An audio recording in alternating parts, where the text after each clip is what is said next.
It's a difficult delivery to master, but if you can do it, the motion is highly effective. Pitcher Carl Mays, seen here, dominated hitters in the 1920s with a rising fastball that dropped sharply.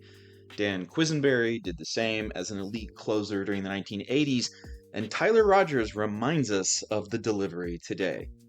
I'm talking about submariners, guys who release the ball at or below knee level, often just above the ground, with the torso bent and the arms swinging upward, like Byung Hyun Kim or Kazuhisa Makita, seen here during the 2014 World Baseball Classic. Let's talk about submarine pitchers, a unique class of hurlers in professional baseball.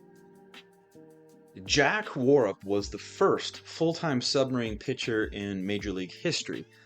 As you might imagine, his unorthodox delivery baffled some batters, and the hurler had several good seasons. But he did lead the American League twice in hit batsmen.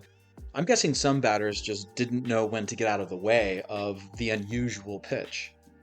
Now, Carl Mays was an excellent pitcher. He won 20 or more games 5 times and amassed Hall of Fame caliber statistics. But unfortunately, Mays is usually remembered for throwing a pitch that unintentionally killed Ray Chapman in 1920.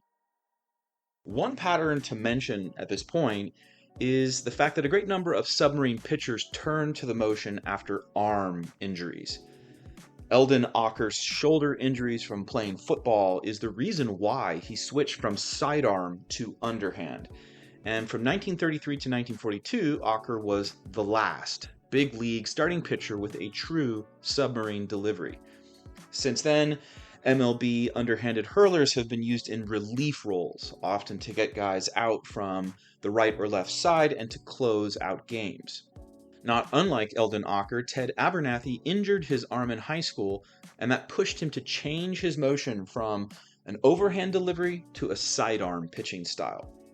As a sidearm pitcher, Abernathy reached the major leagues, but he did not enjoy success until after a surgery in 1959 and his re-emergence as a highly effective submarine pitcher. Twice he led the National League in saves, and 3 times he appeared in 70 games or more. I can't help but see these underhanded artisans as having a relationship to knuckleball pitchers, who often turn to the pitch after arm injuries or as a path to reach the big leagues. Now, let's turn to East Asia. Japan's first submarine pitcher in professional baseball was Michio Shigematsu, who began using the delivery in 1936 after being converted from a regular pitching style by one of his coaches. Shigematsu had a career ERA of 3.06 during the earliest years of professional baseball in Japan, and that excellence made him stand out. Indeed, the submarine style achieved greater acceptance in Japan for its effectiveness against same-side batters and its reputation for being less stressful on the shoulder and elbow in comparison to overhand deliveries. Shunsuke Watanabe, whose career started in 2001, is the most famous Japanese submarine pitcher. His low release point, so low that Watanabe's pivot knee nearly scrapes the ground, is one reason why he received the nickname Mr. Submarine.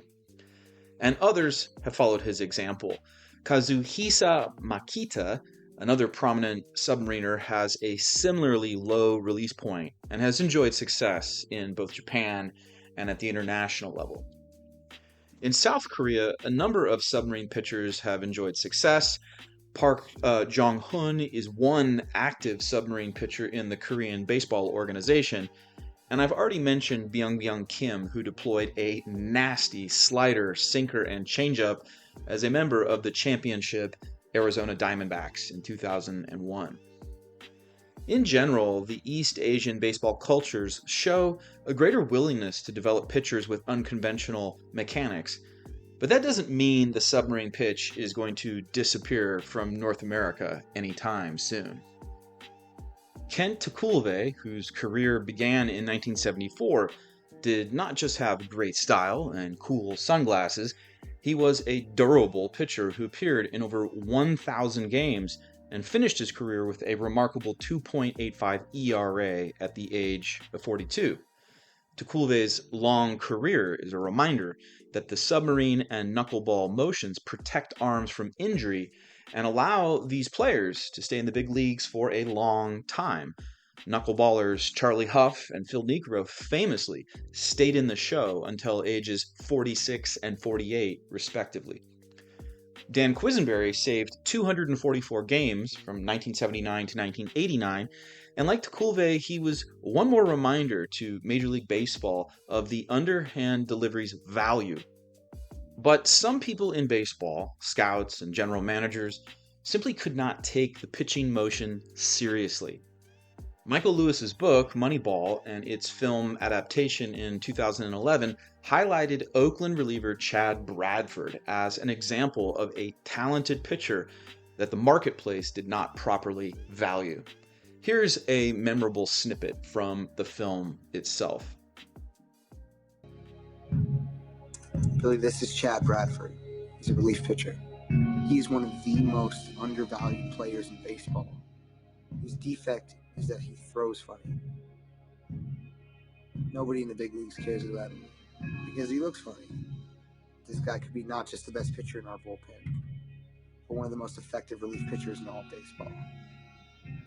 Well, the Athletics were right. They saw clearly Bradford's worth and especially how good he was against right-handed hitters.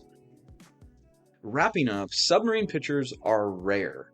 Not so rare as those of the knuckleball variety, but they clearly stand out due to their unconventional delivery and ability to throw rising pitches to the plate that break dramatically.